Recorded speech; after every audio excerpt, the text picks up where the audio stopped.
From the brain to the spinal cord and the peripheral nerve, welcome to our podcast Neurosurgery on the Move. Bersama saya Dr. Samuel dan saya Dr. Tiffany. Kami berdua akan menemani neurovelas sekalian di episode spesial kali ini.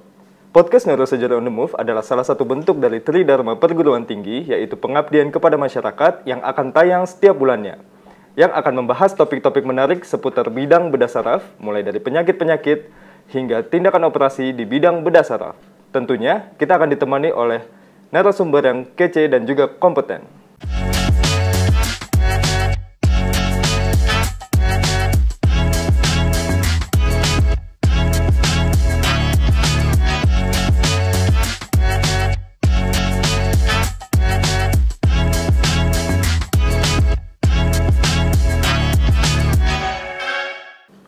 Episode kali ini merupakan episode spesial karena kita kedatangan seorang tamu jauh dari Nusa Tenggara Timur, Dr. Elric Bram Malelak, spesialis bedah saraf, Magister Kesehatan Masyarakat.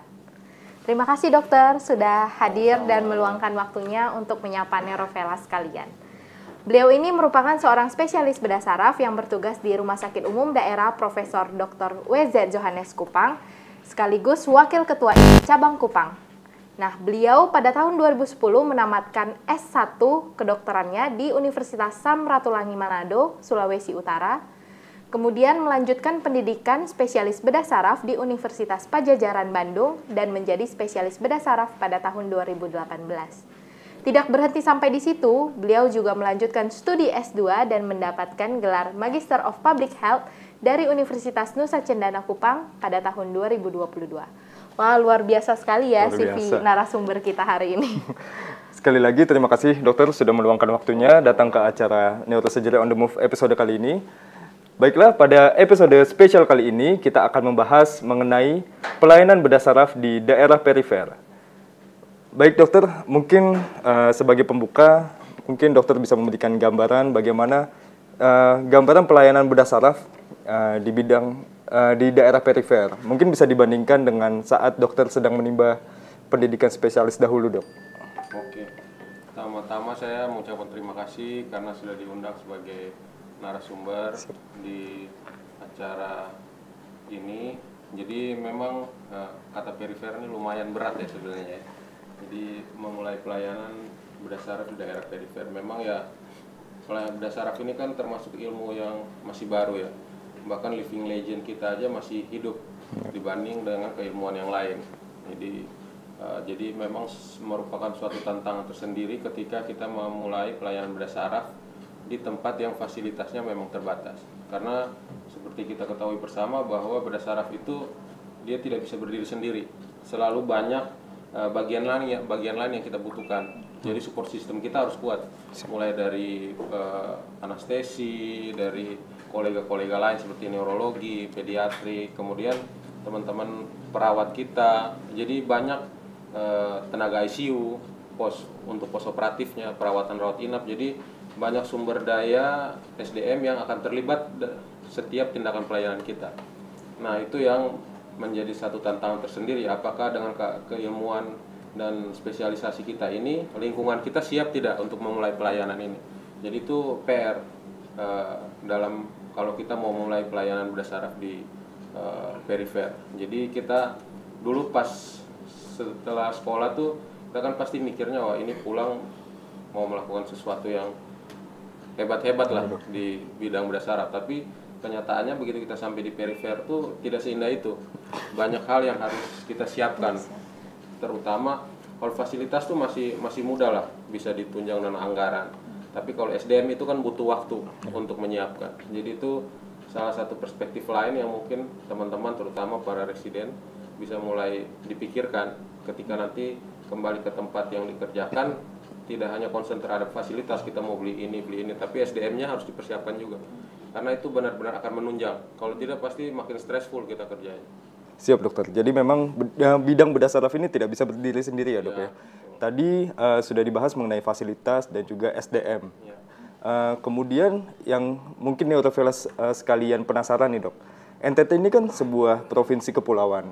Mungkin apakah ada kendala lain juga mungkin dari bagian pasiennya? Apakah edukasi mereka sudah teredukasi dengan baik? Kemudian transport pasien antar pulau, apakah ada kendala juga, Dok? Ya, kalau kita ngomong daerah perifer atau daerah tertinggal itu kan identik dengan yang pertama pendidikan pasti kurang, ekonomi pasti kurang. Dan masalah kesehatan ini tidak akan pernah berdiri sendiri, dia pasti akan selalu bergandengan sama sosioekonomi budaya. Itu di masyarakat tuh pasti akan selalu saling kait mengait. Jadi memang apalagi di NTT itu dia, kalau saya sih selalu berpikirnya NTT itu miniaturnya Indonesia. Jadi tidak sesimpel kayak kalau kita kerja di daerah yang akses kita, wilayah kerja kita itu bisa diakses dari daratan. Itu akan jauh lebih mudah ketika kita melakukan proses evakuasi. Tapi ketika kita kerja di tempat yang kepulauan, nah itu punya challenge tersendiri lah, bagaimana kita mengevakuasi dengan cepat, tepat, dan aman. Kadang kita, karena kalau di tempat saya itu misalnya kita mengevakuasi pasien nggak banyak punya akses untuk fasilitas rujukan via udara, banyaknya lewat laut.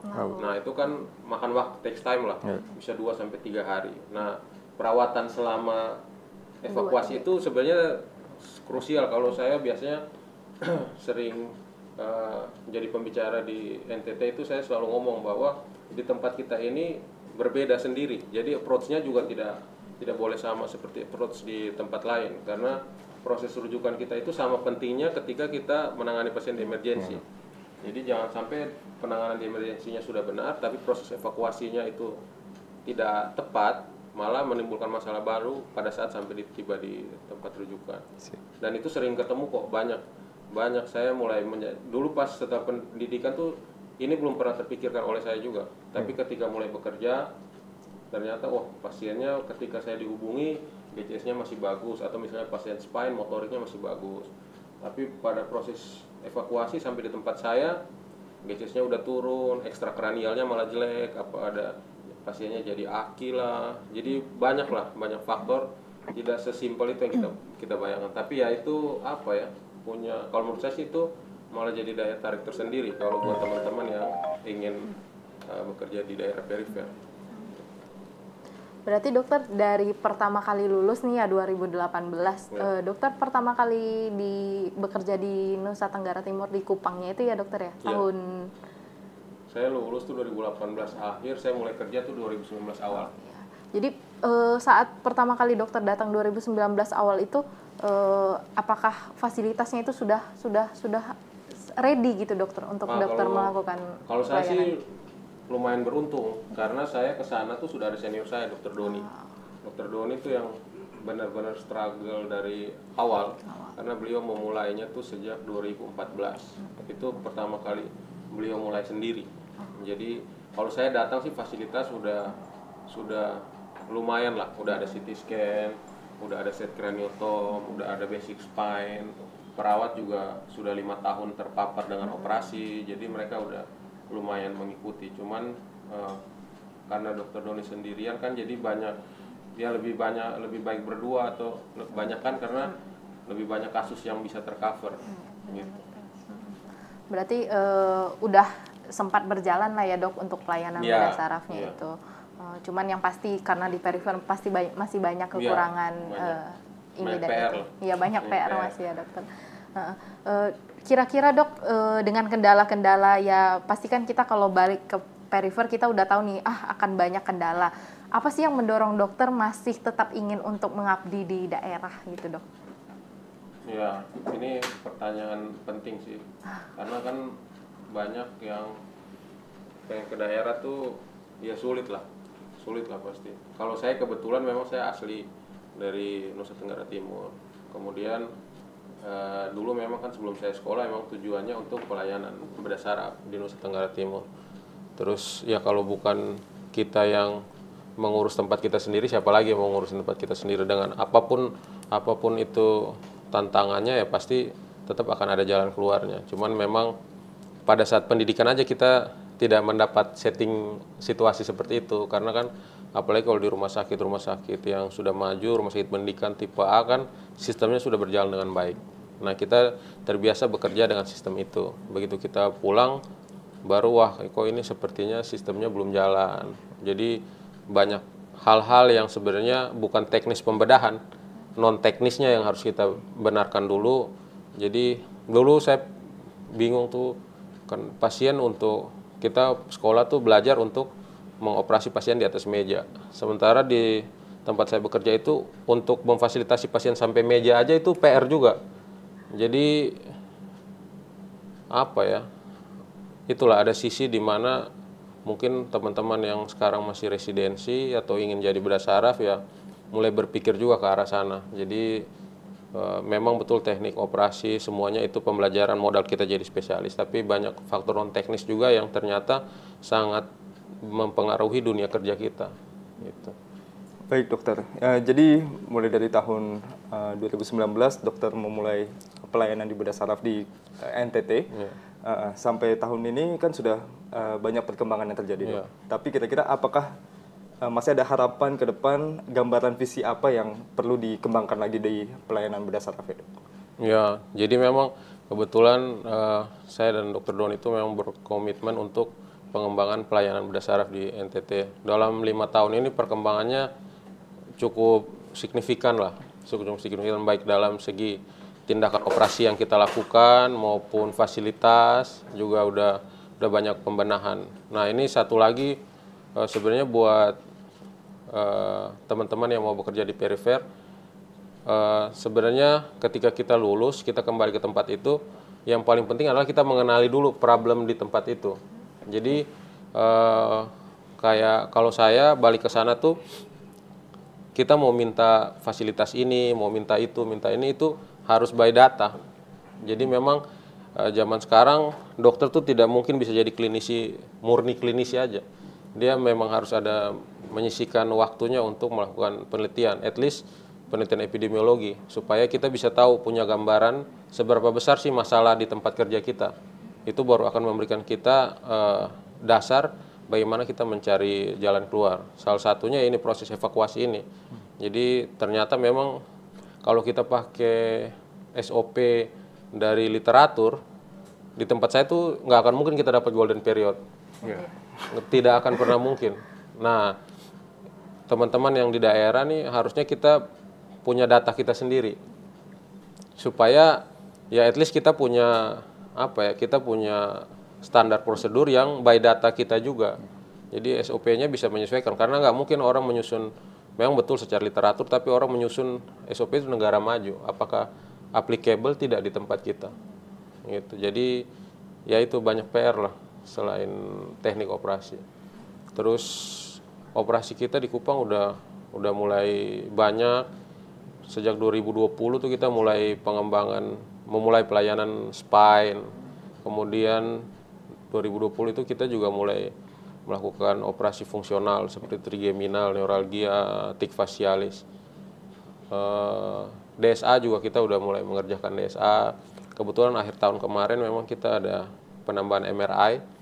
Jadi banyak pasien yang dulunya tidak bisa terdiagnosa dengan baik atau membutuhkan MRI harus kita kirim ke luar daerah. Sekarang at least kalaupun memang ada beberapa tindakan yang belum bisa kita lakukan di daerah kita, tapi penegakan diagnosanya udah dari kita. Jadi begitu kita refer ke teman-teman kita di fasilitas yang lebih lengkap, akan memotong waktu tunggu pasien. Sudah lebih terarah. Ya, sudah lebih terarah. Jadi tinggal melakukan tindakannya aja. Gitu.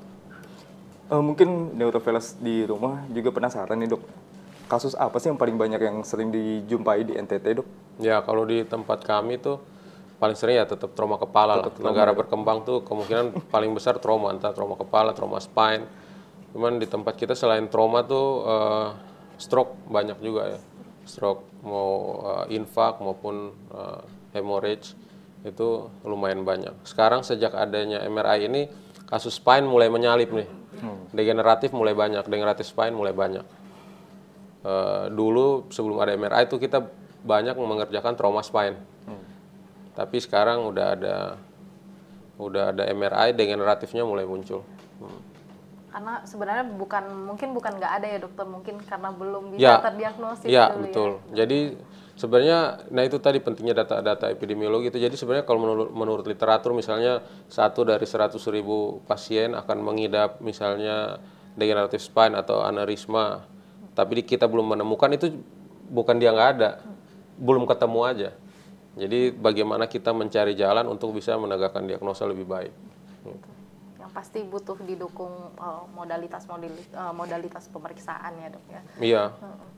Mungkin ada pesan dok untuk tadi terutama untuk residen-residen yang nantinya mungkin sudah tahu akan balik ke daerah perifer ya dok. Kira-kira mulai dari kapan nih mereka bisa mempersiapkan residen-residen nanti akan mempersiapkan tempat baliknya itu lagi dok? Yang pastinya kan kalau misalnya setelah lulus baru ngurus mungkin itu akan makan waktu banyak ya dok. Apalagi kalau yang belum pengadaan alatnya ternyata belum ada atau ICU-nya gitu ya. Jadi kalau kita di NTT kan, NTT itu kepulauan, dia ada 5 pulau besar. Nah, Pulau Timur, Alor, Flores, sama Sumba. Kita sekarang ini sementara mengirim beberapa dokter untuk melakukan sekolah untuk menjadi spesialis bedah saraf. Nah, tempat-tempat yang jadi kita udah punya master plan nih.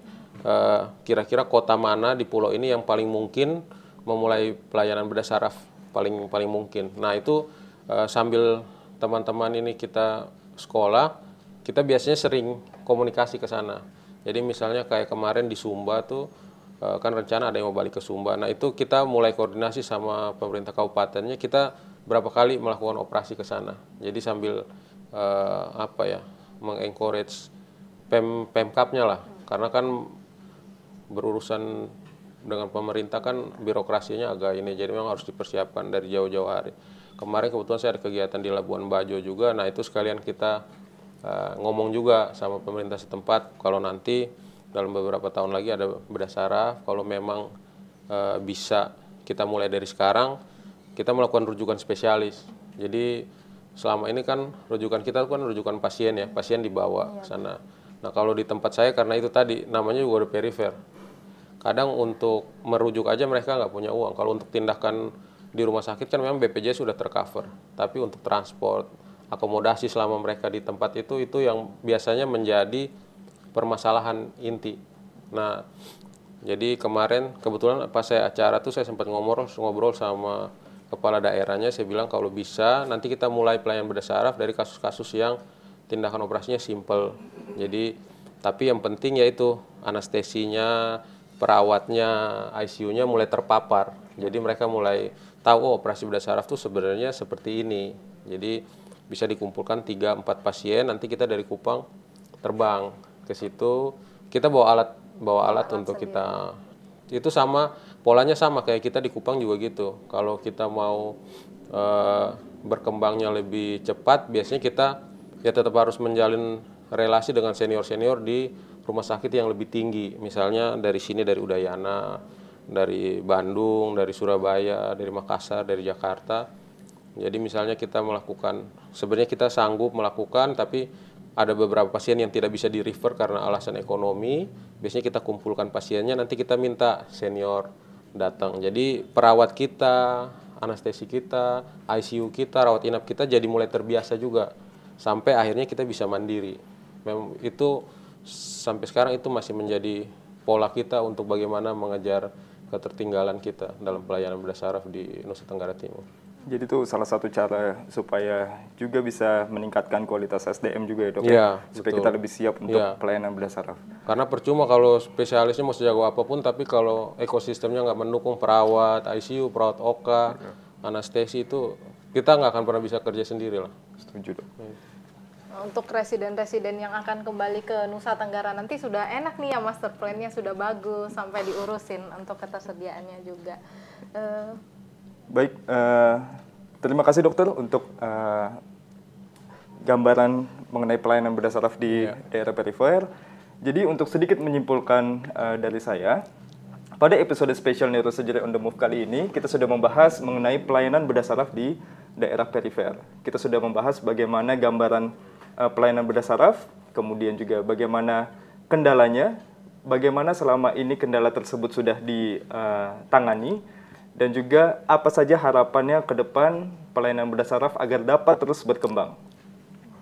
Mungkin dari dokter ada sedikit take home message untuk neurovelas sekalian di rumah, boleh dokter? Ya, jadi buat teman-teman yang sementara melakukan residensi ataupun teman-teman yang ingin menjadi bedah saraf.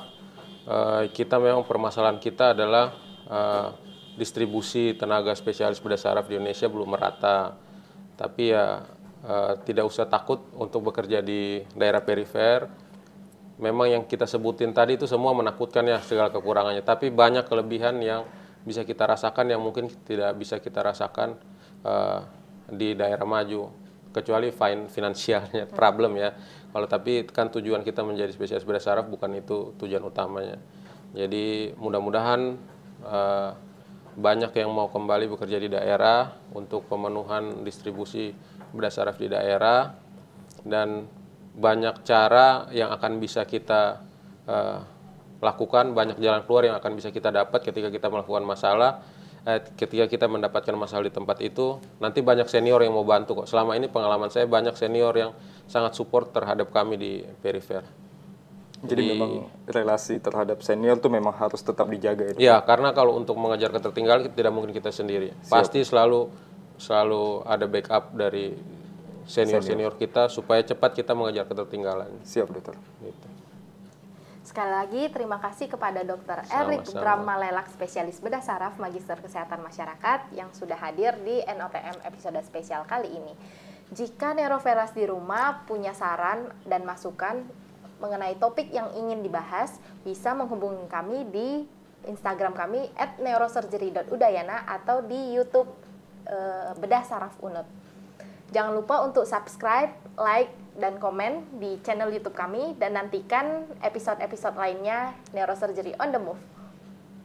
Bersama saya Dr. Tiffany. Dan saya Dr. Samuel. Saya Dr. Elric.